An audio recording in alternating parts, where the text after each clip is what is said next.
This Shabbos, which is Parshas actually Bahabechukosai, is Chov Vov Ior.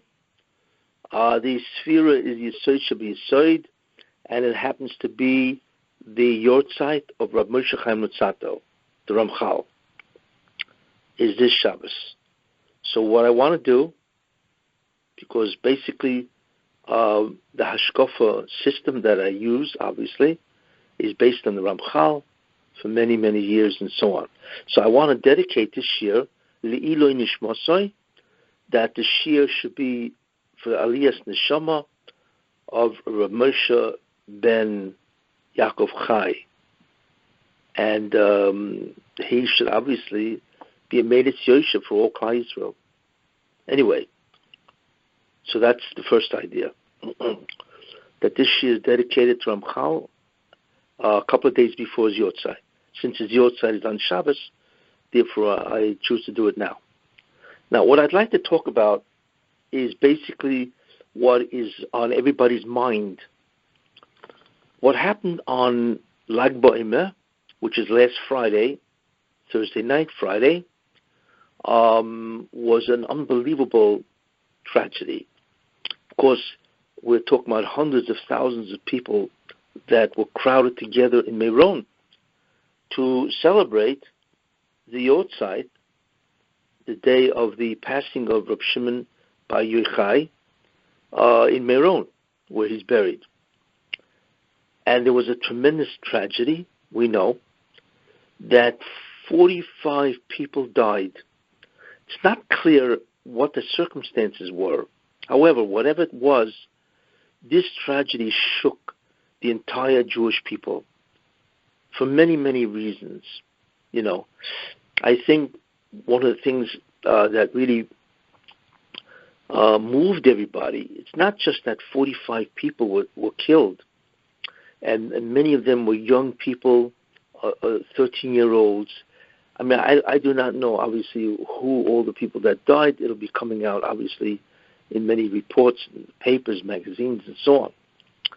But the tragedy was compounded by the fact, like I say, not only because 45 people died and under these circumstances, but it occurred on Lag BaOmer. You see, when there's such incredible achdus and joy, unity and joy among the Jewish people, how could this happen? This is on the minds of all Jews. Certainly Jews who are cognizant of the Rabbi Shalom and his Torah. Now, I'm going to try to explain this event in terms of what I see. Now, remember, I'm not a prophet, I'm not a Novi, but I do believe that many times God gives us the hint as to why he does things. So I'm going to speak about what I think happened, why it happened, and what does it mean to us, the Jewish people. First of all, we know one thing. This was a tremendous display of Midas Hadin, the attribute of justice. Tremendous display. Where all of a sudden God decided that whatever happens, whatever iniquities of the Jews, enough is enough. And the Baruch Hashem put aside his Rachmanis, his infinite compassion, and he decided to display justice. That's really what we're looking at. A tremendous display, like I said, of Midas Hadin. And obviously it was a tremendous display, you see. Now, we know also that the only way this could happen is there's a tremendous kitro, prosecution, obviously. Because the Satan, who was the Makatre, who was the prosecuting attorney or angel, he is obviously prosecuting. And unfortunately, he won. You know, the Bezdin, the heavenly tribunal, recognized that his accusation is true. And unfortunately and tragically, this is what the Jews deserve on this very day. So let us not forget, this is an incredible display of the attribute of justice, moving aside compassion, and of course, it's the result of a tremendous amount of kitrug, or prosecution by the Sultan. So what does it leave us, really? Well, what we need to do is see if we can figure out, because there's no Navi or prophet, we can figure out why this happened. And the way we can do it is this, because when the Meron does something, in terms of using the attribute of justice, it's always midah keneged midah, measure for measure. Because measure for measure is true justice. If you do A, then it is not B that happens. It is the opposite of A. And that's true justice. Since you caused this event, which was a sin, then the punishment or the retribution is its opposite as a punishment. That's what midah keneged midah means. If you do A, it is the opposite of A or the reverse of A that happens, and not just something else. Notice the consequence always is related in some way to the act or the sin itself. Let's take a look at this event. And I want to say that this event is highly unusual. And I think it will provide us with tremendous clues as to what's going on and what we have to take away from this. You see, because this is not going to go away. The fact that this happened in such a brutal way is something we must understand. It's not a luxury. It's not an option. Okay, let's take a look. First idea that is so bizarre. We're not talking here about Arabs killing Jews, which in many ways, unfortunately and tragically, we are used to, especially in Eretz Israel. We're not talking about Goyim killing Jews.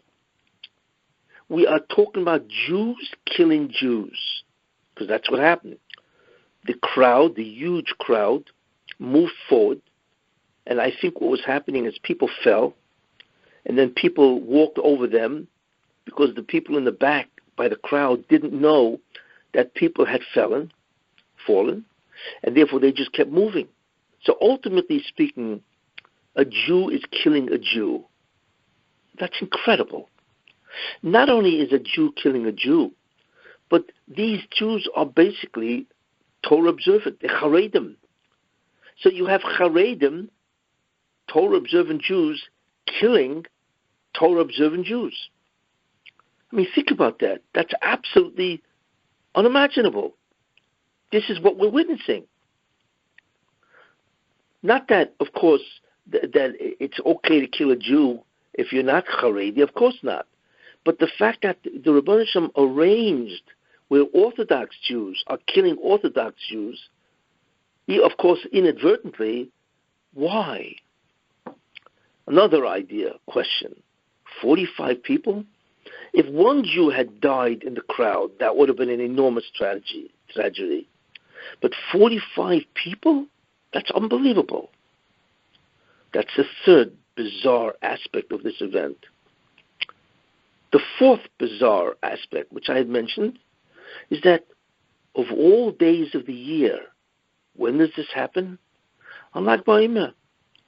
Lag BaOmer is a highly unusual day, which we'll talk about.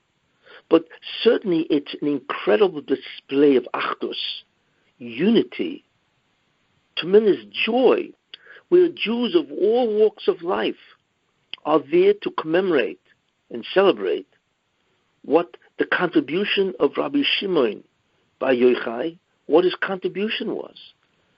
You see, so we're talking about, like I said, tremendous amount of unity and achdus on that day. And of course, tremendous amount of joy.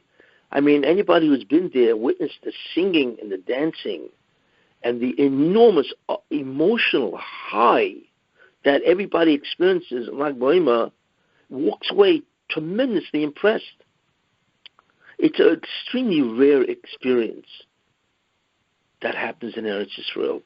And not only that, that day is so joyous that this celebration and commemoration happens in many places in the world, certainly all over America, maybe in Europe and so on, because it's a tremendous day of joy and unity of the Jewish people. So that is bizarre. Why this tragedy should happen on Lag BaOmer, the Yortzeit of Rabbi Shimon Bar Yochai. Now, another bizarre aspect is Reb Shimon was no ordinary Jew. He was incredible. He and his son, Rabbi Elazar, the Gemara relates that there was no rainbow at all in the entire time of Reb Shimon and Rabbi Elazar, at all. Now, we know why there's a rainbow, because the rainbow is a symbol of the covenant, the agreement between God, the Ribono Shel Olam, right, and the world, that he will not bring another Mabul, you see. So whenever you see a rainbow, what you're really seeing is that the Ribono Shel Olam is bringing the rainbow, so you could see that the only reason why he's not destroying the world, because it deserves to be destroyed, is because he made an agreement, he swore, of course, that he would not do it again. He would not decimate the entire world, you see. That's what the rainbow is for, you see.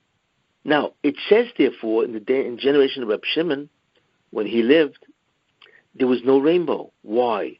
Because the merit of Rabbi Shimon was so great, and Rabbi Elazar and Reb Shimon was so great, that the Ribono Shel Olam, he protected the entire generation from a decree of the Mabul, which could only be prevented because of the agreement that the Ribono Shel Olam made with the entire world.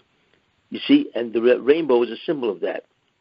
So therefore, Reb Shimon protects the entire world. So the question then is, how is it possible that on Lag BaOmer, which is his Yortzeit, he couldn't protect the Jews from whatever decree was made against the Jews? Very powerful question. In other words, why couldn't Reb Shimon protect the Jews? Not only from the tragedy, but the tragedy that was made because they all came to commemorate and celebrate his Yortzeit. I think that is the most bizarre aspect of the entire tragedy. Also, how did people die? Because I think people fell, and then people did not realize, and people were pushing, and more people fell over the bodies of people who fell. So after a while, you had bodies piled up. You see? So what's the manner of death? Basically, it's asphyxiation. You get crushed, but what you're really dying of is asphyxiation. You can't breathe. There are so many people on top of you that you cannot breathe. In fact, that's what happens when you are in a tremendous crowd.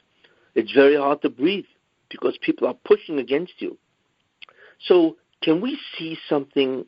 Is there a hint in the way they died? That they basically died either because they're crushed, but mostly because they were asphyxiated. They couldn't breathe.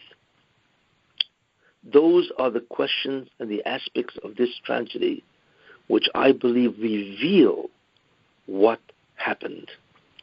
This clearly is a national tragedy, you see, and this type of tragedy will never be forgotten. And of course, on every Lag BaOmer in the future,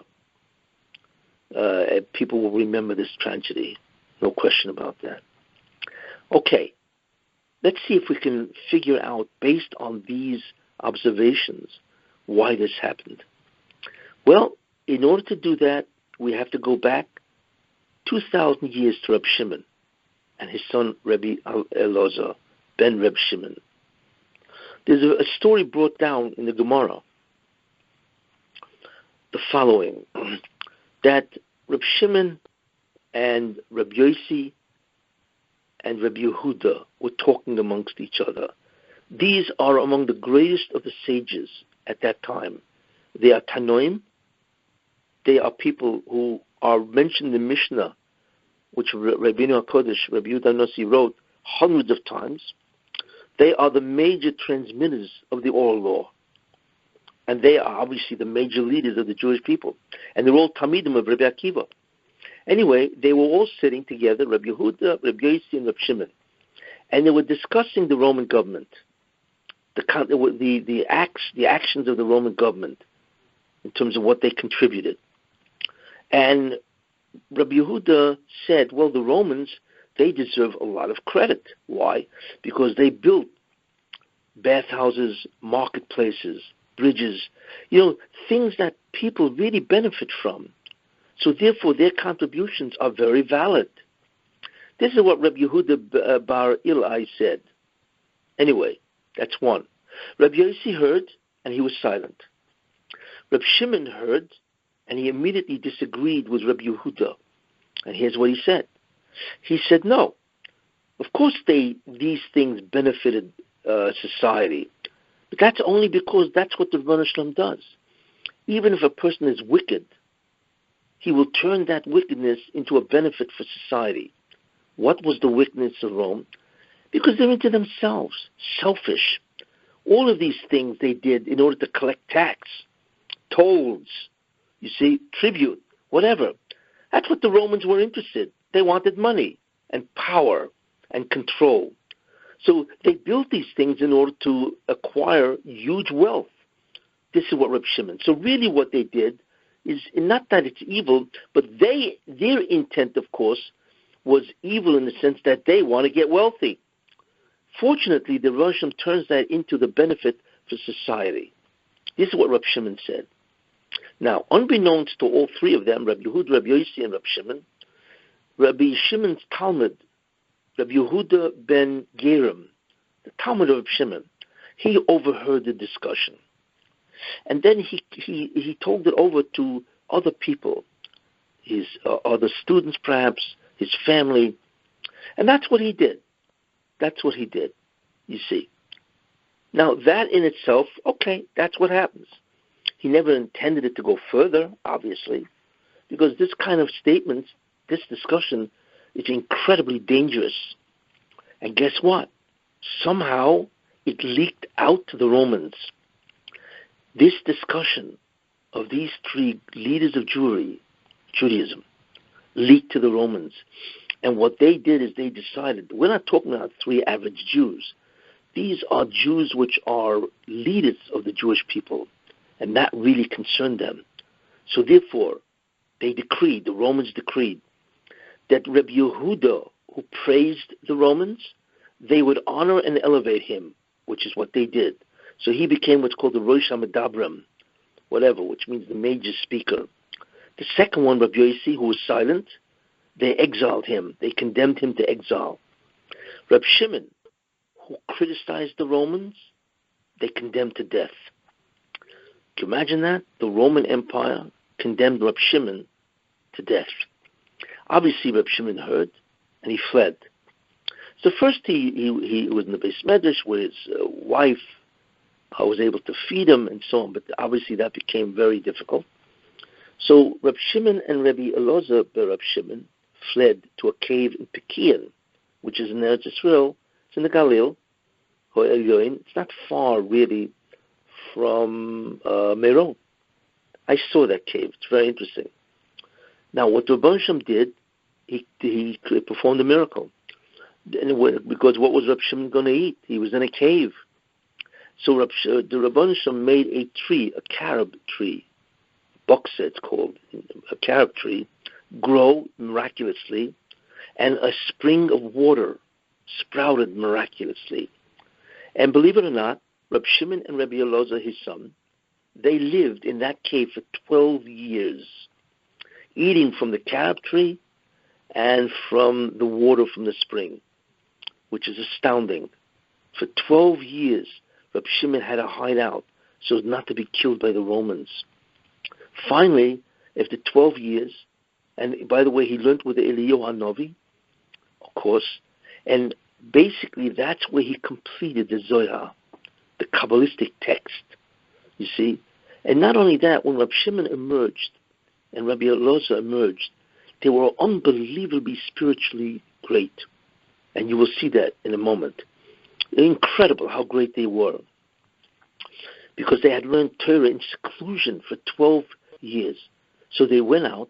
So Eliyahu announced that the Caesar, whoever that was at that time, died, and the decree is now lifted. So Reb Shimon and Rabbi Elazar went out of the cave, and they began to return, obviously. But while they were coming back, Reb Shimon looked and saw people, farmers. They were planting, sowing, and planting, and so on, and plowing and all that. So Rab Shimon looked at one of these farmers, and he said, I don't understand. How could you give up the life of Olam Haba, of Torah, and farm, and do this kind of mundane work? Immediately, when he looked at the farmer and he gazed at him, the farmer died. Because these people were now so great, so holy, that if they looked at you in a questioning way, or rather in a way which was bad, you were dead. That's how great they were. In any case, immediately a bas kol came out. The Rebbeinu Shem said, a bas kol is a divine voice, right, that comes out, that obviously only great people can hear, said, have you come out of the seclusion to destroy my world? Go back to the cave. So believe it or not, Rab Shimon and Rabbi Elazar had to go back to the cave for another year. Nothing. I was doing it right here. Stevie was next to Mute yourself. Oh. They had to go back to the cave for another year. Then again they went out, and obviously they had cooled off, so to speak, and that was okay.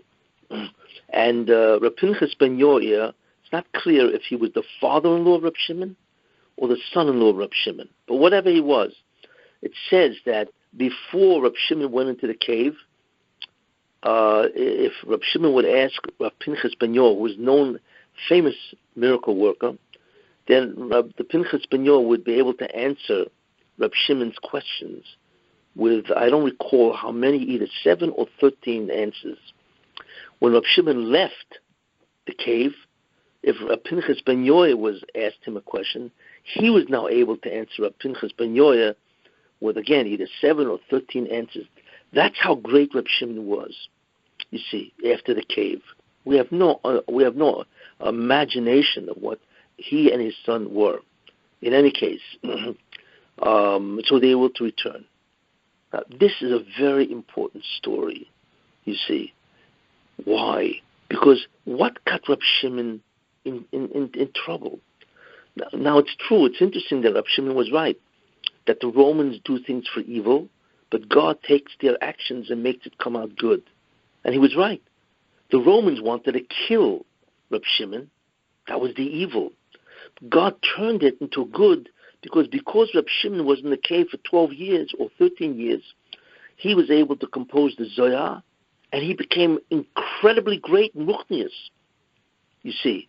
So he was right. They wanted to do evil, but God made it that the whole Judaism, all Jews, would benefit from his incredible spiritual height. Which is interesting, that in the story itself, that he was right. In any case, what was the problem here? And this is very important to know. The problem is Rabbi Yehuda ben Gerim did a terrible mistake. Why? There's a thing called rechilus information. In other words, if somebody says something to you, if A says something to B, right, about, let's say, C. A is talking to B, right, about C. And A says to B, do you know what C said about you? Or what C did to you? And let's assume it was a very bad deed, okay? Let's say A says to B, C is bad-mouthing you, degrading you in front of many people. What do you think is going to happen to C, the receiver? He's going to hate C. This is called rechilus. You see? Where you tell somebody what somebody is doing to them, and they are the victim, the receiver is the victim. That's called rechilus, which generates enormous hatred, even death. In any case, you see, and that is forbidden. But what is also forbidden is not only to say it to B what C did to B, but even if you know what C did to B, right? You're not allowed to forget about saying it to B. You're really not allowed to say it to anybody. Why? Because if you tell anybody, let's say D, who has nothing to do with C and B, you never know. It may leak from D, right, to B, and he will find out what C did to him. You see? So that's called rechilus ready information. That if somebody did something bad to another person and you know about it, of course you can't say it to the victim. But you really cannot say it at all, basically, right? Because that may leak to the victim himself, you see, which is big. Any case, so what Rabbi Yehuda ben Gerim should have realized is that he has information about what Rab Shimon said that could kill Rab Shimon if the Romans find out. And that's Rechilus. Because if you tell the Romans what Rab Shimon said about them, that's Rechilus. To Goyim, especially. And that may kill Rab Shimon, because we know what the Roman government is. Therefore, this is Rechilus-ready information. And Rabbi Yehuda ben Gerim should never have said anybody. So obviously he did. And of course, and that's the fear, it leaked out to the Romans. That's exactly what the fear is, you see. In any case, it comes out that the reason why Rab Shimon had to run away was because of Rechilus, Lashon Hara, you see. So it could have killed Rab Shimon and destroyed him. Of course, God made it where it became an incredible benefit to the Jewish people. But it was tremendously forbidden for him to have said anything. So, of course, what happens is Rab Shimon meets Rabbi Yehuda ben Gerim, who, by the way, was a basic student of Rab Shimon, and he looked at him, which is bad news, and he said, "You mean this person is still alive?" And immediately the Gemara says that Rabbi Yehuda ben Gerim turned to a heap of bones. He died immediately. This is Rab Shimon. But in many ways, Rab Shimon was right, because what he did is he caused Rab Shimon to have a death sentence on him. And therefore, Rab Shimon said, basically, therefore, your Chilus you deserve to die, because you put me in a death sentence. In any case, what do we see? A very important idea, that Rab Shimon's life was turned around, almost in a terrible way, if not for the Rebbeinu Shalom's intervention. He could have had him killed. See? Therefore, Rab Shimon is incredibly sensitive to Lashon Hara, slander, and Rechilus, which is informing. That's what we see. Because this so impacted his life. Not only that, we find Rab Shimon says also to Yerushalmi and Brochus, very interesting, says, if I had been there by Matan Torah, I would have begged the Rebbeinu Shalom to create man with two mouths. Why? Since the Torah was given by Matan Torah, let him have one mouth, right, where he will learn Torah, because Torah is learned with the mouth, and let him have a second mouth for communications, which is what speech is all about. That's what Rab Shimon actually said. It's an Agadata. So Rab Shimon, however, retracted that. Why? Because he said that people with one mouth speak so much Lashon Hara, which the world cannot really sustain. Could you imagine if they had two mouths, how much Lashon Hara they would speak? Again, there's a statement by Rab Shimon about Lashon Hara. Why? Because not only it's awesome in the Torah, it's forbidden according to the Torah, but it so impacted his life, you see. What do we therefore see? That the sin of Lashon Hara, which in many ways kills people, you see, I believe is why these Jews died. Not these Jews in particular, but why it happened. Unlike Bohemia. Let me explain. What I said is that Jews killing Jews. Lashon Hara can kill people. It will destroy a reputation. It will destroy their ability to make a living, right? It will ostracize them for society. It will destroy them, you see? And many times we see, unfortunately, on the internet, where somebody would badmouth and gossip and slander somebody else, and everybody, and with the internet, it can go out to 1 million people at one time. And that person's life would be ruined, because how is he going to defend himself? He doesn't know who's listening, right? There are people that commit suicide because they have been destroyed and degraded and denigrated on the internet. So Lashon Hara clearly can kill you. This is, if not, even if it doesn't kill you, can destroy your life. We cannot even count the amount of people that have been destroyed financially or in many ways, or even literally kill them because of the slander and the defamation of people about others. And this is exactly what happened to Reb Shimon. Therefore, unfortunately, I believe that the Jews are tremendously guilty of Lashon Hara and Rechilus. That's what they're guilty of. So Midas Hadin. So the Satan was saying, look what these people are doing. These people are dancing with simcha and unity and joy. Come on. They go home and they talk Lashon Hara. And they harm enormous amount of people. What kind of a business is this? So the Mida Keneged Mida said, well, you're right. If they engage, you see, because without that kitrug, Bezdin would not, the heavenly tribunal would not have judged them. But since you have that, this is what happened. So therefore, the Bezdin said, well, you're right, the Satan, and therefore they are speaking Lashon Hara and Chilus. Therefore, that will kill Jews. Then that's exactly what it is. Jews will kill Jews. And that is the incident in Meron. And that's what I said. There you find Jews killing Jews. And you find Orthodox Jews killing Orthodox Jews.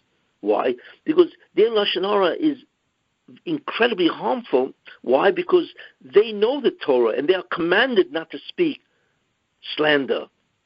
You not go as a slanderer amongst your people.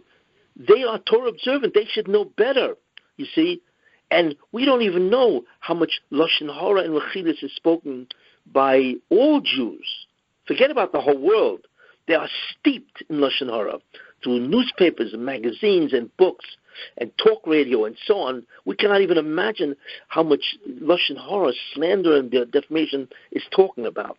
But unfortunately and tragically, Jews speak a tremendous amount of Lashon Hara, either through emails, through messaging, text messaging, right? Or in shul, unfortunately, or between neighbors or whatever, or on the internet. The internet is one of the greatest killing devices ever made because it can destroy you, and you can't even respond to it. So that's one. And the second thing is Lashon Hara creates an enormous amount of sinas chinam, baseless hatred. And we know that the second Beis Hamikdash was destroyed because of sinas chinam, you see. So therefore, I believe that was the decree, that they who speak Lashon Hara, Rechilus, informing, you see, so much defamation, which kills people, therefore God said enough is enough, and therefore this tragedy happened where Jew kills Jew. Now, why these 45 people? I'm not in any way implying that they are guilty of Lashon Hara. No way. However, we don't know why God picked them at all. They, on the contrary, I think they were holy people. But God used them as sacrifices, you see, to quiet the tremendous prosecution of the Satan. And they have nothing to do with the sin, but we don't know why. They have their own cheshbon or reckoning of why God does things. But for whatever idea, they were chosen to be the sacrifices, the korbanos for Klal Yisrael. And I believe this is why it happened. It is a tremendous einish punishment for the sin of Lashon Hara, Rechilus, gossip, defamation, which is Shemra, slander, you see. Now, what's interesting also is why now? Because think about it. Israel has been involved in elections, failed elections, for 2 years. You see, do you know how much Lashon Hara is spoken about during election time in Israel? I mean, this has been going on for 2 years where they have failed to put together a coalition. And that has its own ideas to stop the Erev Rab from controlling and ruling. But in any case, there's a tremendous amount of Lashon Hara and defamation and so on spoken during elections. This has been going on for 2 years. That's besides the regular Lashon Hara and the internet, right? Which is the major device today for the spread of Lashon Hara, you see.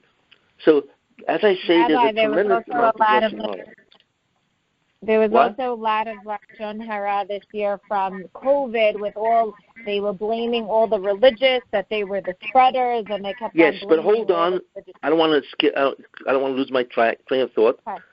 Okay. Say that when we have questions, okay? In any case, this is why I believe it happened. It's a midah keneged midah, measure for measure. You kill people, figuratively and literally, by Lashon Hara, right? By slander and by defamation, Motzi Shem Ra, right? And by informing, which is Masira. This is what you do. Therefore, I'm going to take a segment of Klal Yisrael, 45 people, and they will be sacrificed. And this is in lieu of destroying Klal Yisrael. You see. So I believe this is basically why it happens, and it answers the questions. Why this happened, why Jews kill Jews, why Haredim are killing 45 people, and why it happens on Lag BaOmer. And one of the reasons why, which I just said, because Reb Shimon is incredibly sensitive to Lashon Hara, because that's what almost killed him, you see. And on Lag BaOmer is when the Jews display such achdus, unity, and joy. So God says, what are you doing? You are displaying achdus and joy, and then you go home and you destroy people? This is hypocrisy, you see. So it happens on the very day to indicate that it's a hypocrisy, really. Stop talking Lashon Hara and killing everybody. You see? This is the idea. And why is it that Reb Shimon cannot protect? It happens on his yortzeit. Because Reb Shimon himself, what's he going to say? And I'm going to explain even further. What's he going to say? He himself was almost killed because of the Lashon Hara of Reb Yehuda ben Geram. So what is he going to say? He's incredibly sensitive to what this thing does. So obviously, therefore, I believe, part of the reason anyway, he failed to counter the prosecution of the Satan, you see. Now, what is it about Lashon Hara? What Lashon Hara does, it opens up the kitrug. It opens up the prosecution, which I once gave a whole shiur about, which means that if you speak Lashon Hara, slander, if you slander somebody, then the Satan has a right to slander you. And his slander is called a prosecution. 95% of the problems a person has is because he is enabled the Satan to prosecute him because he has spoken Lashon Hara. And then measure for measure, you condemn others, then the Satan can condemn you. It's a very important principle that most of the reasons why bad things happen to Jew is because he spoke Lashon Hara. He enabled, therefore, the Satan to speak Lashon Hara against him, which, of course, is a prosecution. And therefore, he's found guilty, and, of course, therefore, he's punished. So Lashon Hara has the and Rechilas, of course, and Motzi Shem Ra, defamation, they have the unique ability to open up the judgment against any Jew that utters it. You see. So that's very important. Now, if that's the case, it's very important to understand. One of the reasons why the Mashiach cannot come, and the Chofetz Chaim says this in the Sefer Shmiras HaLashon, is because Jews are constantly talking Lashon Hara. What does that mean? Therefore, they are always exposing their sins to the Satan, because that's what Lashon Hara does. They expose their sins to the Satan. So therefore, the Satan is always prosecuting them. So if he's always prosecuting them, then how can the Mashiach come? You see. Now, there's a great deal to talk about that, but this is a basic understanding, that the Mashiach does not come, and the Chofetz Chaim says this, because of the enormous amount of Lashon Hara, you see, which is a very important concept, you see. Now, I had mentioned on a shiur about Lag BaOmer the concept of Yud Ches Iyar, which is Lag BaOmer, the 18th day of Iyar, which is Lag BaOmer. And I mentioned something very important, that day, Yud Ches Iyar, the 18th day of Iyar, which is Lag BaOmer, right, is propitious, is a segula for the messianic light to come. Why? Because I had mentioned, if you recall, that Rabbi Yeshua says, it's an argument between Rabbi Yeshua and Rabbi Eliezer, when the world was created, or when the first man was created. So Rabbi Yeshua says that the world was created, right, on the 25th day of Adar, and therefore Rosh Chodesh Nisan is when Adam HaRishon was created, you see. And we know, right, that the Torah says that the Mabul happened, right, in the 18th day of the second month. Well, according to Rabbi Yeshua, the Mabul then happened on Lag BaOmer, because Iyar is the second month of the year, because he says it was created on Rosh Chodesh Nisan or Chafei Adar, right? And as a result of the fact that it was created then, the second month is Iyar, and the 18th day of that month is when it's like Boima. It comes out, which I had mentioned, is that the Mabel was on that day, according to Rabbi Yeshua. But I had mentioned what the Mabel really is. The Mabel was really what the Rebbeinu Shem wanted to do, is after 10 generations, he wanted to bring the Geula, the redemption to mankind, the Tikkun. You see, 10 generations is a Tikkun for the 10 spheres, right? So he wanted to bring the Or Mashiach, but instead, because of the world had reached Memtesh Shari Toma, 49 levels of evil, as a result of that, water, instead of the Orishan, the Messianic light coming down, it was changed to its physical counterpart called water. And the entire earth was destroyed with water, which should have been the saturation of the Messianic light. And that's why it says the windows of heaven and the deep abyss, they opened up. And that's what the Or Mashiach really is. You see? So it comes out that the 18th day of Iyar, according to Rabbi Yeshua, right, should have been the Messianic light. And that's like Boima, Rab Shimon. In fact, he indicates that he began the Messianic light because the Zohar is really what? It's Kabbalah, and Kabbalah is the surface of the Messianic light. You see, the Or Mashiach. Therefore, that day was propitious, tremendous segula for the Or Mashiach to come, you see. So, on that day, this happened. Why? Because what the Moshe is saying, or the Satan is saying, whatever, is that on the contrary, this, like Boima Mashiach, should have come. But what stops him? Lashon Hara. So what you've done is you failed to use a day that could bring the Mashiach because of all the Lashon Hara spoken by so many Jews. Therefore, on that day was the Einish, was the punishment. And that's also why Reb Shimon could not protect Jewish people. Because not only is he sensitive to Lashon Hara, which almost killed him, but also the day of his death is a day, right, that should have been a day of Messianic redemption. But it wasn't. Why? Because they speak Lashon Hara, and that stops Mashiach. And as a result of that, what can Rab Shimon say? You see, on his day itself, Mashiach could have come, unlike Boima. You see, because that is the day that the Messianic light was supposed to have come down, said it was the Mabul. So that's another idea why he couldn't protect, because of the Lashon Hara on that day stops the Mashiach from coming. Let's take a look. Rabbi Akiva, the Gemara says that 24,000 students of Rabbi Akiva, right, died between the second day of Pesach and Lag BaOmer. Can you imagine? 24,000 students of Rabbi Akiva. Why?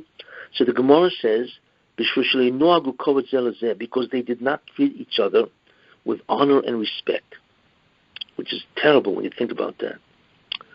However, when you think about that, the Maharsha, the great commentary in the back of the Gemara, and the Chofetz Chaim both say that what killed the 24,000 students of Rabbi Akiva is not just Leinoagu. What that did is, of course, they did not treat each other with honor, but what they did is they spoke Lashon Hara about the students. Each student spoke Lashon Hara about other students. That's what killed them. And what the Gemara says is interesting. The Maharsha brings this out because it says that these students died because of Askara, a plague of Askara. Askara is a breathing disorder. That's right. It's a respiratory disorder that kills you. Some people think it's diphtheria, but whatever it is, it's a breathing disorder where you can't breathe. And of course that's measure for measure, because you use your breath to speak Lashon Hara, therefore the measure for measure, you will be denied breath. That's the Midah Keneged Midah. What we see, therefore, something very interesting, is that many times respiratory illness that stops the person from breathing, that is an oynish for Lashon Hara. Isn't that amazing? And now let's go back. 2 points. One, is that people died because it's not just they were crushed, but because they couldn't breathe. Isn't that the same as Askara? They can't breathe. Why? Because that's the einish of Lashon Hara, just like the students of Rabbi Akiva. And not only that, COVID. How does COVID kill a person? It stops you from breathing. In fact, that's how most people die. They need ventilators. And if they don't get it, they're dead. And even with it, many of them die. COVID is a respiratory illness where you can't breathe. That's the modern-day form of Askara. Again, but the whole world is filled with COVID. Why? Because we cannot even believe the amount of slander, gossip, defamation, denigration, informing of what goes on in this world. I mean, the internet is filled with that. Magazines, newspapers, talk show, radio, television, you name it. The world is enveloped in an incredible party, so to speak, of slander. And that's why one of the reasons why COVID is killing everybody, because of Lashon Hara. Now, it's interesting that the Talmidim of Rabbi Akiva stopped dying on Lag BaOmer. You know, it's the reason why they died is because of Lashon Hara, as I pointed out, that the Maharsha and the Chavetz Chaim say that. And that's why they died of Askara, which is the punishment for speaking forbidden speech, Lashon Hara and Chilus and so on. But they stopped dying on Lashon Hara, on Lag BaOmer. How do we understand that?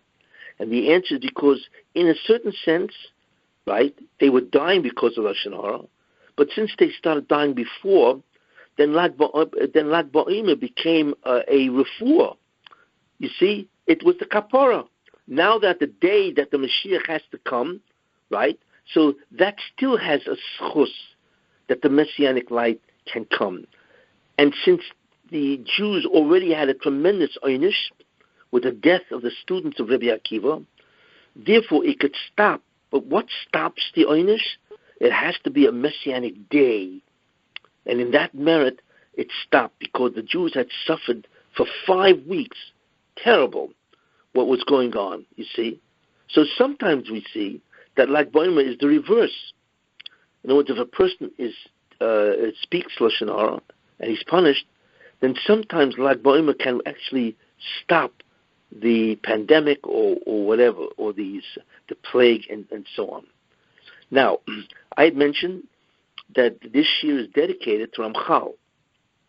Yisoid Shabi Yisoid, you see.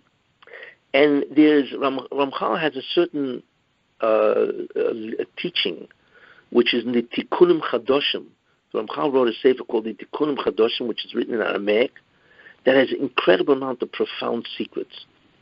One of them is he actually reveals what Lashon Hara does Kabbalistically. And I would like to tell you, and this is also one of the reasons why Mashiach doesn't come. And this statement comes from the Tikkunim Chadoshim, right? The new rectifications, a sefer written by Rabbi Moshe Chaim Lutzatoi. The body itself represents the structure of creation. Since creation has 10 spheres, right? Therefore, the body itself has 10 parts. Okay? The head has 3, which is Kessin, Chochmah, and Bina, because there are 3 brains, right? Cerebrum, cerebellum, and the medulla. Okay?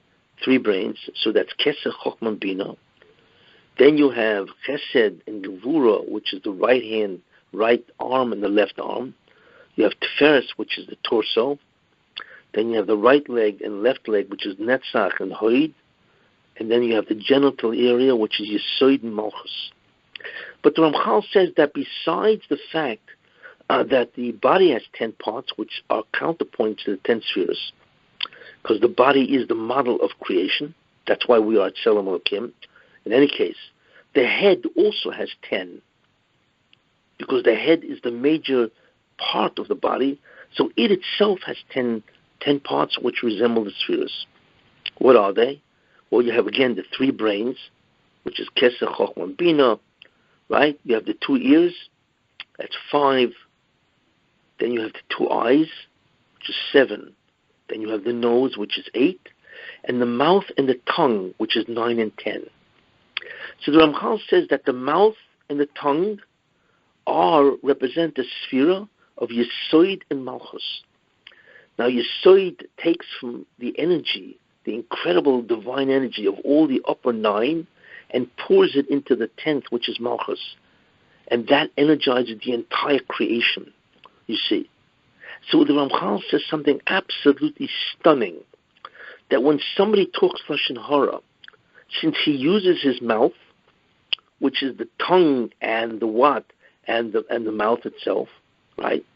That blocks, because of that sin, you see, of Lashon Hara, that actually blocks the energy going from Yesod into Malchus. It's blocked. And therefore, that's why Lashon Hara is so damaging. Because instead of the divine energies, the holiness, pouring from Yesod to Malchus, which is the tongue and the mouth, you see, instead of that happening, and therefore there's tremendous blessing to the world, Lashon Hara destroys those 2 places in the head, which represent those 2 spheres. They destroy the flow. It's blocked.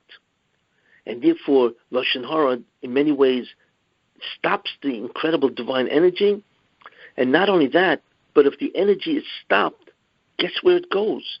It goes to the Satan, which I once spoke about, and so on. So he now has the energy, so he is able to destroy enormous places in the world.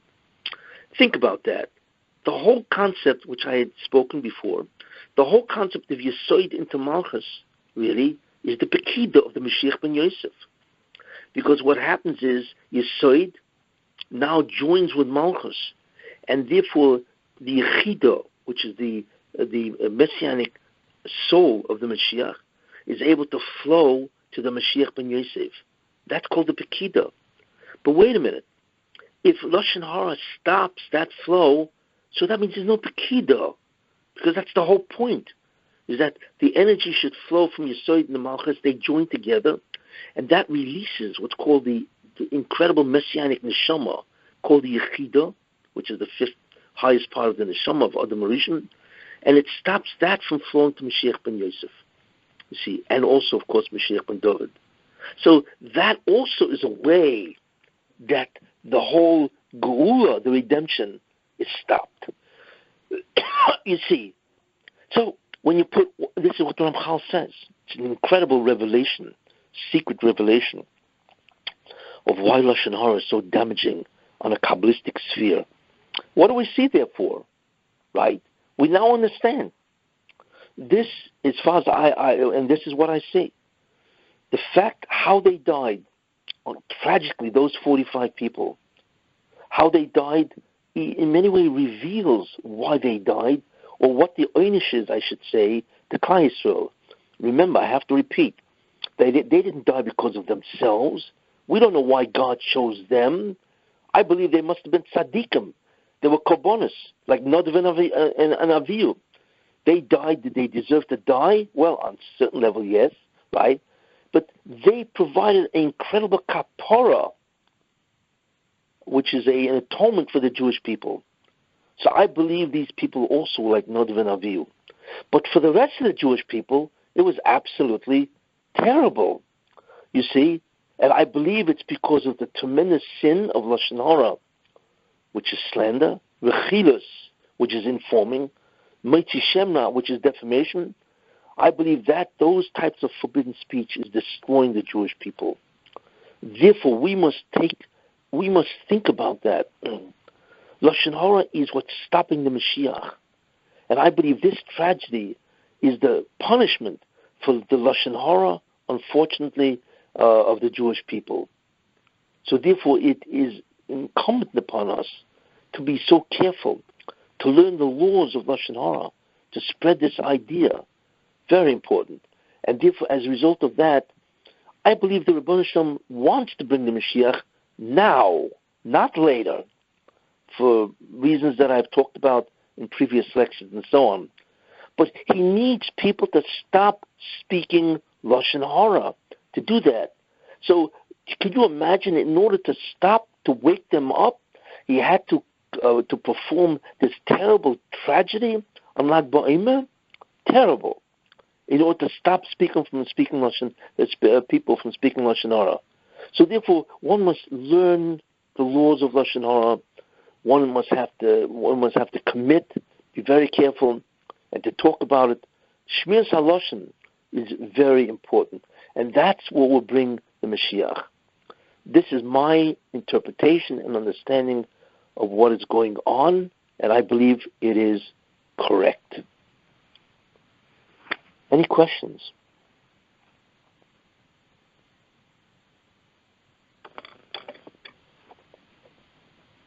Did everybody understand this here? Do you believe that the police deliberately planned this?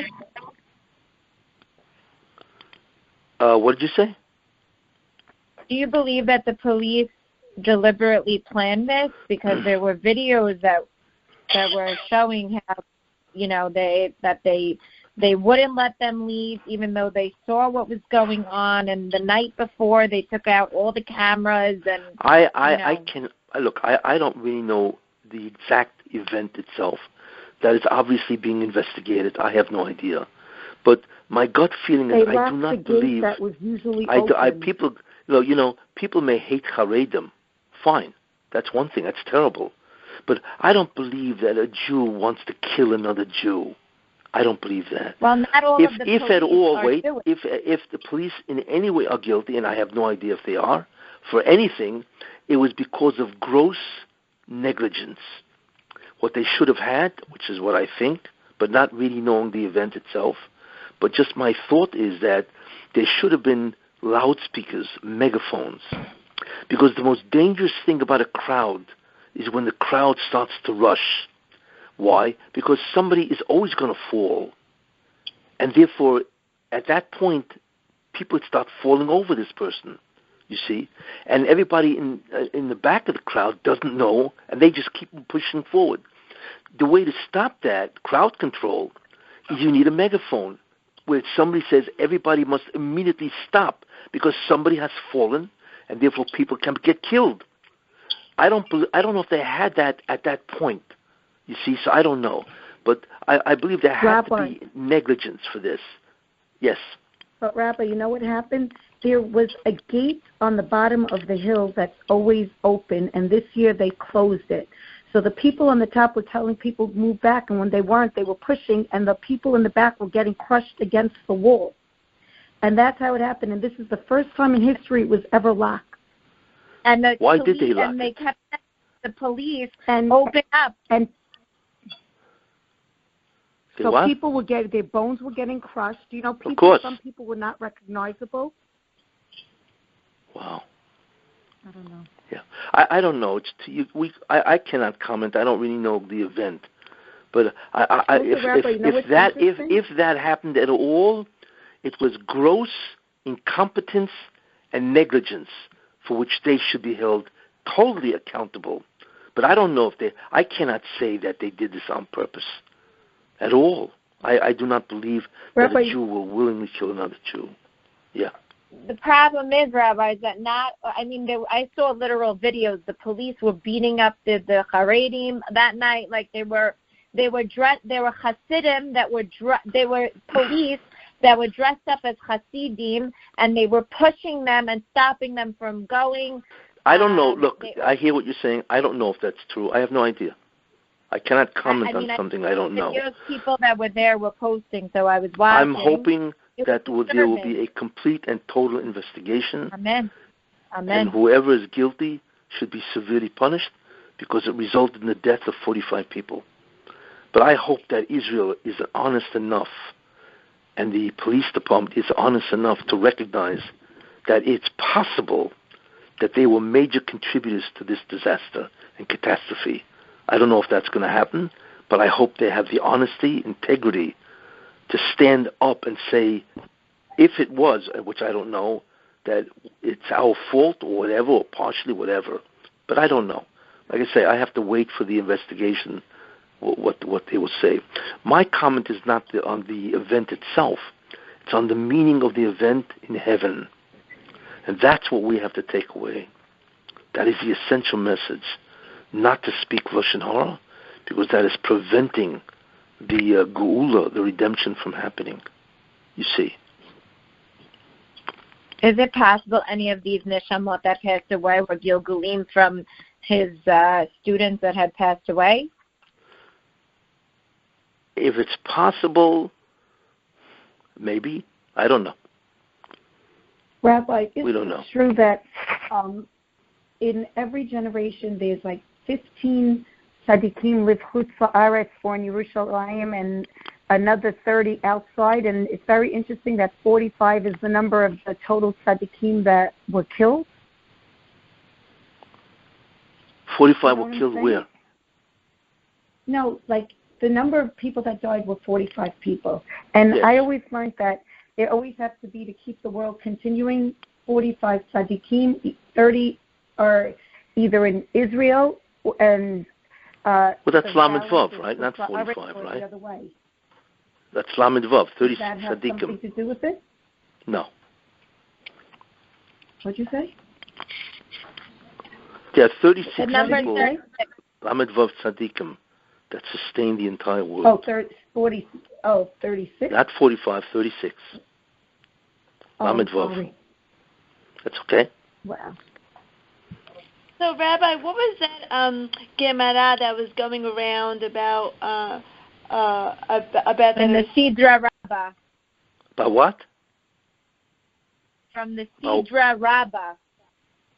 No, the Idra Rabbah is a section of the Zohar that is incredibly mystical and Kabbalistic. So there is a story there, actually. Reb Shimon, the Idra Rabbah is the chamber, the great chamber or whatever, the great assemblage, whatever. And he was expounding on incredible secrets of Kabbalah. And he expected Eliyahu Hanovi to be there because he was very familiar with him, obviously, very friendly, whatever. They had a whole different relationship.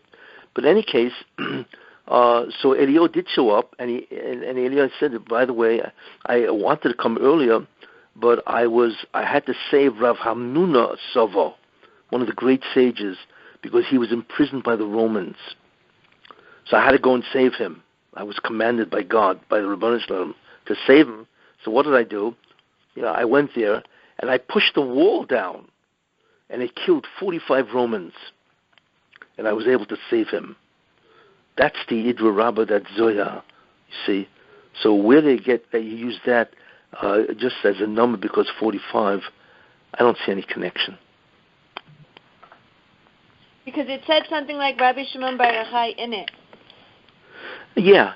But like I say, it was it was an attempt. The 45 people that were killed were the Romans, not 45 Jews. And this was Eliyahu Hanovi saving Rav Hamnuna Sova.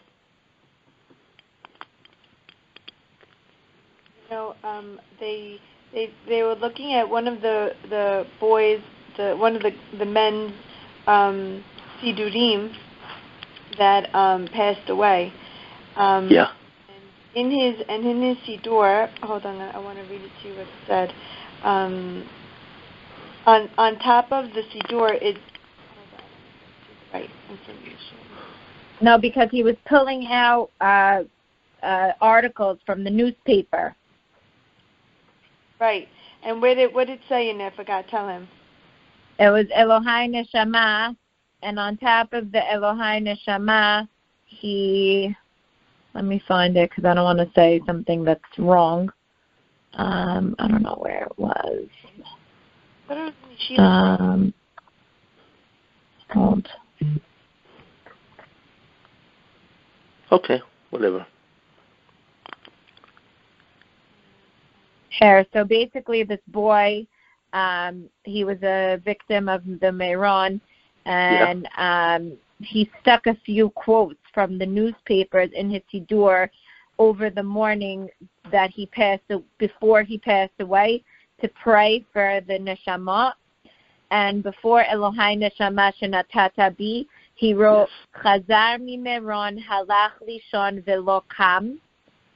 And then under Elohai Neshama, he wrote, Bnei Berak, Bachur ben 20, nimsa b'mitato lelo ruach chaim.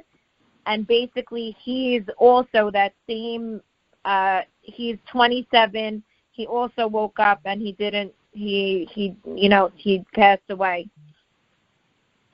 It was almost prophetic. Yeah. Okay. I'm not familiar with that. Look, I'm sure that in this tragedy there are people that easily could have been killed and somehow they were spared. Rabbi, you know that they were investigating. I saw videos. They were investigating you know how they make sort of like two tiers so that people can stand up on the top and dance, and then the lower level. So they were investigating just the barricades to see how it was made. Yeah. They said they were showing how frail that it was made, that they said it was a nes gadol, that the thousands of people that were jumping on there didn't fall, that it should have been a much worse disaster, that Hashem really, really spared us, that it was going to be much worse because they were checking to see the stability, and it was so frail that they don't know how more so people there you have the tremendous compassion of the Rabbi Shalom, that even when there's din, judgment, the Rabbi Shalom takes the minimal amount to satisfy the judgment. So there's no question that there were probably many stories of people that were saved wherever, because the Rabbi Shalom he knows exactly how many people he has to take to satisfy the judgment, justice. So there's no question that there was tremendous compassion. Look, all these stories will come out in the investigation this week and next week and so on. I mean, this is a major catastrophe for the entire Jewish people because it is so bizarre and so unusual. They were found, the police were found removing all the cameras the night before from all of Meron. And people were asking, why would you take out the cameras considering that there's a mega event tomorrow and they need it? And they didn't listen, and they were just being nasty, and they removed every camera in all of Meron very, very conveniently. That doesn't make sense. Yeah. That makes sense, because those cameras also would have identified any type of terrorist. Exactly. So that makes no sense at all. That's why you need cameras, in different places to find out if there is a terrorist attack, who did it. So how could you remove the cameras? I find that hard to believe. It doesn't make any sense. It's against the whole concept of cameras. I don't know. Yeah, you really have to wait for a real investigation of what happened. Rabbi. Anyway. Moving forward. Yeah. With, let's say, with Shavuot and just with life in general. If Hashem is upset with us and wouldn't bring the Mashiach because of Lashon Hara, and is now the judgment quieted down so that we still have the ability for Mashiach to come? Oh yeah. Because remember, that type of an einish, a punishment, a disaster for the Jews, satisfies the judgment. That's why it happens. Look, there's a tremendous need to satisfy judgment, and that's what God wants to do. So, of course, He always mixes it with tremendous compassion, you see. But you cannot move forward unless justice is satisfied, because that's the decree, you see. So, therefore, once this happens, it's like Rabbi Akiva's Talmidim. They all stop dying on Lag Ba'omer, you see, because it happened. There's a tremendous punishment for the Jewish people, that 24,000 students of Rabbi Akiva, therefore denying them all the Torah of these 24,000 students. Could you imagine denying how much more Torah we would have had 24,000 students of Rabbi Akiva lived, you see? And it also endangered the whole transmission process, and it also could have destroyed Rabbi Akiva. Imagine if somebody works to have a yeshiva, has 24,000 students, and the whole thing is finished in 5 weeks. Could have easily destroyed Rabbi Akiva emotionally, but fortunately it didn't, you see. But once it happened, and you should know, we suffer from that, the 24,000 students of Rabbi Akiva, Like I said, because we have been denied all that Torah. It will not appear until Mashiach comes. But once the judgment has been satisfied, then it's over. We find that by Makkos, right? The person is obligated to receive, right, 39 lashes, right? And then it says, V'niklo chicho b'yodecho, whatever, that, then your brother will be cleansed. He will be, that's it. He suffered, and now he's back to normal. Hopefully won't do it again. Same idea. Once this happened, there's no question that we can move forward. But I believe a lot of the forward movement has to be in some way tshuva on Lashon Hara. Well, we don't realize what the Internet has done. It has given people, everybody, Jews, Goyim, an unbelievable death instrument to kill everybody. That's what it's done. We don't realize how much Lashon Hara, defamation, slam defamation, is spoken on the Internet. And people are fools. They believe anything they read. It's the old story. Whatever's in print is holy. They believe this nonsense. So we don't even know how many reputations, have been destroyed, how much poverty it has caused people, because now they can't make a living, And I believe something also which is interesting, right? Do you notice that what God is doing in America? He is curtailing speech. People realize, because now all of a sudden you can't say what you want to say or you get fired, right? You actually have a tremendous attack on the freedom of speech, the Constitution, First Amendment. Isn't that interesting? Why? Well, because what God is trying to do is you need to stop speaking forbidden speech. So he's actually having the government of America, and so on, and big tech, and and social sites and all that, they are curtailing speech. Could you imagine that God wants so much to stop Lashon Hara that he's actually using the government of America? They are violating the Constitution to stop people from speaking. Now, part of that is to stop people from speaking Lashon Hara. Think about that. We never saw an attack on freedom of speech, the First Amendment, the Bill of Rights, the Constitution. We never saw that. Why is it happening? Because this, in many ways, I'm not saying they're right in doing this at all. Don't get me wrong. But I'm saying this seems to be part of a divine agenda that speech has to be curtailed because it's out of hand. People destroy other people. They don't even think about what their words can do. You see? So I believe this is part of a divine plan, but I'm not saying in any way that Twitter or Facebook or any of these people are right. They're wrong. You see? But I believe that God is allowing this to happen because the Rebbeinu Shem will do anything to stop the rampant, pervasive, global plague of Lashon Hara. It's incredible what's going on. Now, for Jews, it's worse because the Mashiach doesn't come because of Lashon Hara. So it comes out that we ourselves are stopping the Gula. I mean, it's what the Chofetz Chaim says many times in the Sefer Shmiras HaLashon. You see? So anyway, that's an observation on current events, that part of it is to try to stop the enormous amount of forbidden speech. You see? It's amazing when you think about that. Most people don't they don't connect it to Lashon Hara. I mean, God willing, this class will reach a lot of people, but most people won't connect it to Lashon Hara, and they won't stop. They won't connect what? This tragedy. Oh yeah, of course not. Okay, yeah, so then that's why. Yeah, that's why. I really have to thank you women for the opportunity of getting it out. This has to get out, of course.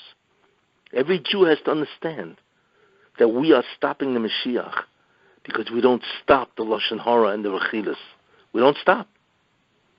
That's right. Well, Rabbi, I think the biggest Lashon Hara that really, as I was saying, was in Israel, the worst thing was how they kept on blaming the Haredim for COVID, and it was always blaming the religious, and everything was, the liberal people in Israel were, the Arab Rab were targeting anything religious they were targeting, and it brought such hatred amongst the Jews. Yes, it's incredible what is going on in Israel, and nobody cares. It's astounding. What you point out correctly, there's such sinner, hatred of Haredim, but it's not just Haredim. Unfortunately, Haredim themselves have sinner towards somebody other Haredim if you don't believe in the same Rebbe or whatever, We don't realize how much Lashon Hara and sinner, baseless hatred is happening in the state of Israel. But it's true. One of the worst cases is what's going on with the anti-Haredi movement. It's unbelievable. Yeah. But they don't realize it's not Lashon Hara, it's Moitzi Shemra, because it's false. Not only is it defamation, which itself would be Lashon Hara. Lashon Hara is Lashon Hara even if it's true, but it's not even true. All of this is rumors, tremendous amount of speech, which is false. It's not even true, you see. And nobody seems to be able to stop it.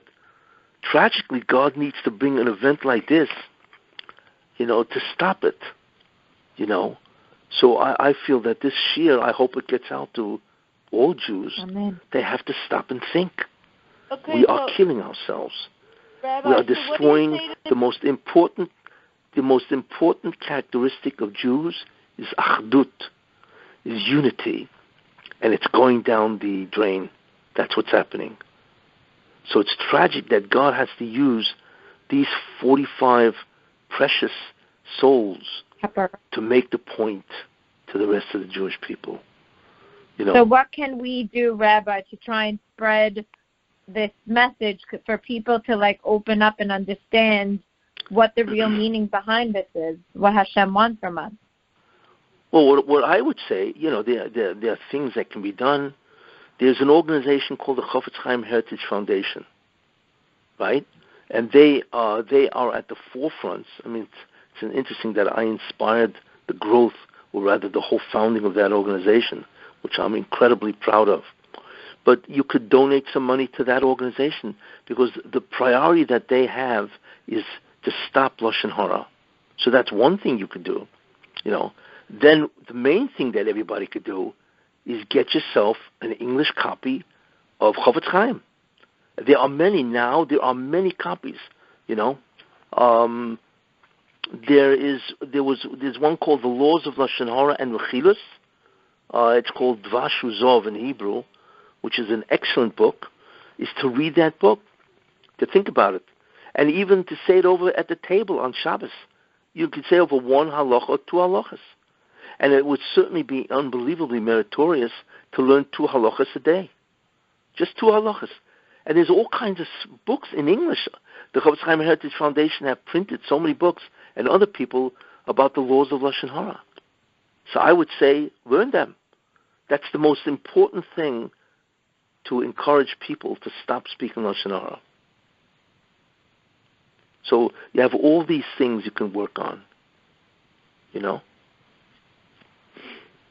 Take up the cause. That's the real way to bring the redemption. If you can get the people to stop speaking Lashon Hara, you will have created cause Mashiach.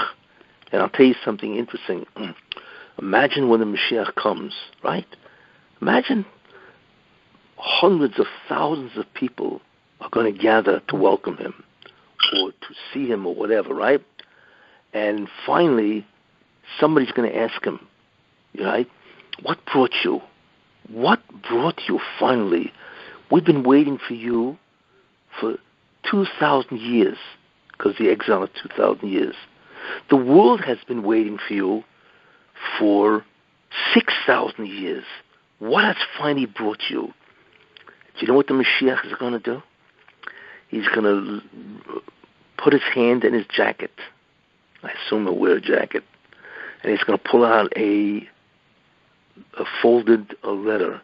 He's going to open it up, And he's going to begin to read all those names that have been part of the movement to stop Lashon Hara. That's what brought him. Exactly. I'll tell you something. Chofetz Chaim brings this down. Imagine if the Mashiach said, okay, we want to build the Beis HaMikdash, right? Who wants to donate? Is there anybody, any Jew that won't want to donate, even a brick, whatever they, right, to the Beis HaMikdash, the third Beis HaMikdash? Of course. Who doesn't want to have your name on a brick in the third Beis HaMikdash, right? It would be incredible how many people would rush to donate, right? Now, so the Chofetz Chaim says this. He says, I'll give you a way you can donate now to the brick, right? Don't talk Lashon Hara. Because when you don't talk Lashon Hara, what happens? You remove or you enable one more brick to be laid, right, in the structure that will bring the Beis HaMikdash. And he's right. Of course he's right. We don't think of it that way. We think, well, when the Mashiach comes, that's when we can try to do something. No. Right now, every word, every sentence of Lashon Hara that is not spoken will enable the Mashiach to bring the Beis HaMikdash. And that is the end. That is the redemption itself. You see. Because that is the descent of the Beis HaMikdash in heaven. That itself will become physical and descend to the earth. And from there, the Shekhinah will go out through the entire planet. So there you are. The best way to do this is make a Seder or whatever, learn 2 halachas a day, see, of Lashon Hara. In fact, if you can make a class where many women attend, right, and you learn 2 halachas, you explain it and so on, that's an unbelievable reward. Unbelievable, because it will bring the Mashiach. You see? That's what you can do. And if you do it with sincerity and meaning, the Ribono Shel Olam will show you ways that you do not even think about now, how to increase. Because God, I hate to say it, but the Ribono Shel Olam, Kaviyachol, desperately needs the Jews to stop speaking Lashon Hara. Because the Ribono Shel Olam wants to bring the Mashiach now, not later, now, for many reasons which I've gone into. You see, because the world is getting worse every day, much worse, when we take a look at what's happening with America, Europe, and so on. And the Ribono Shel Olam wants to bring Mashiach now, but he needs the Jews to stop speaking Lashon Hara. You see? So whatever you can do to protect, to, prevent that, is another brick that you have donated to the Beis HaMikdash. You believe that? And that's what the Mashiach is going to read. All those names that were involved in stopping Lashon Hara, he is going to read the names, and they have brought him, they have brought the redemption, and they have brought the Beis HaMikdash. And that is the end of the nightmare called the Golus. Be'ezrat Hashem. What was that? Be'ezrat Hashem. Correct. Okay. So, I hope. Yeah.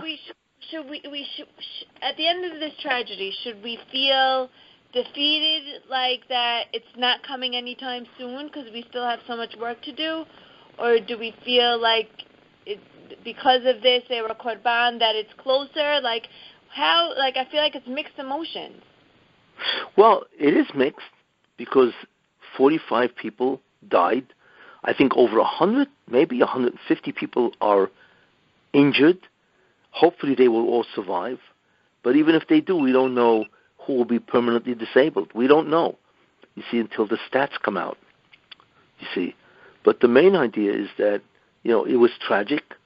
But listen, you move on. You do tshuva. And I'm suggesting different ways that you can do it. Look, could you imagine after the Beis HaMikdash was destroyed, the second Beis HaMikdash, what the Jews felt? And not only was it destroyed, which is the Shekhinah left, right? The Romans took over. And then it was brutal. It was terrible. And all of that was basically because of sinas chinam and lashon hara. In the end, that's always what does it, you should know. It's lashon hara that creates sinas chinam. That's always what is underlying every tragedy of the Jewish people. You know? That's what it is. Look, if you think about it, the first recorded conversation basically in history, right, was between Adam or Chava, and Chava, and the Satan, the Nachash. And in that conversation, the snake spoke Lashon Hara, Rechilus, and Moitzi Shemra.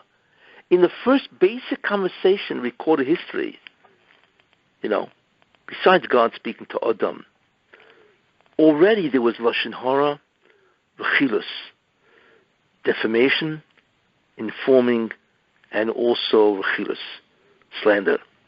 Imagine that. And that's what destroyed mankind, is the Lashon Hara of the snake. Because she believed him. He bad-mouthed God, if you remember the story. You know, he said God is a liar. Why? Chas v'shalom, why? Because he doesn't want you to eat from the tree. It's not for your good. It's for his good. Because the tree is what enabled God to get his powers. Well, that's pure lies. And then he said, well, he doesn't want you from the tree because he doesn't want you to rival him. So what do you think Chava says? Why? You mean that's what he did? Not because of my benefit, because of his? So all of a sudden that invokes tremendous hatred of God, because she begins to think, well, maybe God is not as good as he comes across. You know, he's also got ulterior motives. So how can I respect him? That's Rechilus. You see? And of course he degraded God, because he said God ate from the tree. Could you imagine in the first recorded conversation in history, you already have three of them. You have slander, defamation, and informing, right? In the first recorded conversation, could we believe this? You see? It's amazing when you think about that. And that's what happened. So we begin to realize that what underlies basically all the tragedies of the Jewish people, and the greatest one is that the Geula cannot come, is because of slander. You know, that forbidden speech. And this is why, and it was so serious in the last couple of years with the internet, with the Israeli politics, with the anti-Haredi stance, all of that stuff. It was so heinous that God said, I need to satisfy justice now. And he did. He created an unbelievable tragedy where Jews kill Jews. Because that's what they do when they talk Lashon Hara. You kill another Jew, whether it be figuratively or literally. Both can happen. That's what this event really is all about. So listen, I encourage you to do something, whatever you can. If you can stop Lashon Hara, then you have no idea what kind of bracha you will receive from God. Because if the Rebbeinu Shem wants it so bad that he had to create a catastrophe of this size, do you imagine the reward that you will get if you allow or you prevent Lashon Hara from, happening? Could you imagine what reward, because you are doing that which the Rebbeinu Shem wants so badly, but it's up to the free will of people, you see. Just think about that, the bracha that you will get. And the Chofetz Chaim says this in Shmiras HaLashon, which is also something you should learn. Learn the Sefer Shmiras HaLashon, which was put out, by the way, by Dirshu, or Chofetz Chaim Heritage Foundation. Yeah, what it's all about. That's the way to do it. Okay. Thank you, Any Rabbi. more questions? Thank you, Rabbi. Yeah, okay. Anyway, think about it. I would advise everybody to listen to this lecture. If you can, maybe it's even kedai to record it. Well, it is recorded, but to make a disc and maybe send it, make a copy of this year and send it to throughout the community. I think it would be a great idea. Because people are walking around in a daze. They don't understand why this happened. 100%. And I believe this is a real, true explanation. You see? So, Rabbi, if the Mashiach doesn't come on those two designated days, the one in Iyar and the one in, I think it was Cheshvan, the one on your birthday. Yud Aleph Cheshvan, yeah. Yeah. It can't come on any other day? No. The main thing is there are two, I have to give the shir next week. I began with the kibbutz and the kicho. What are the steps that brings the Mashiach? But the Or Rishon can come down. The Mashiach will come down earlier.